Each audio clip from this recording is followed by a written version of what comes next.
ویروس نوراسوگی مسئولیت آدم این بیماری میباشد که قوای خودمحافظتی بدن را پس مینماید و در نتیجه ارگانیسم انسان با دیگر بیماری ها مبارزه بردن نمیتواند. یکم دکبر در دنیا همچون روز جهانی مبارزه بر ضد بیماری ویسپید قید کرده می شود. بخشیده به این روز در کالج طبی ناحیه واسه همایش نظریوی معرفتی دایر کرده شد.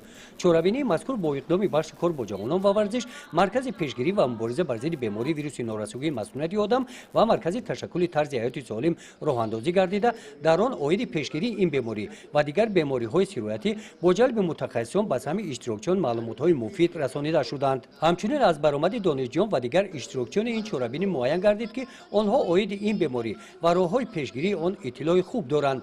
در این همایش برای سهم ارزنده گذاشتن در سمت بردن کارهای ترغیباتی اوید پیشگیری بیماری های سیرویتی و جلب جوانان به طرز حیاتی سالم از نام بخش کار با جوانان و ورزش با یک چند نفر کارمندان مرکزها سپاسنامه ها تقدیم کرده شدند.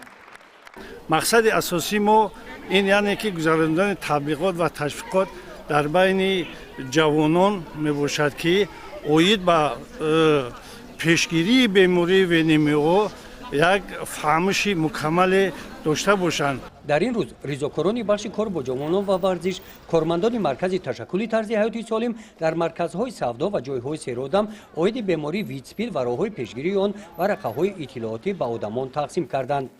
در دهات توگرک باشد تشخیصگاه سیاری نزد مرکز تشکل طرز حیاتی سالم و ساکنان دهات خدمت رسانی های طبی رایگان رسانیدند.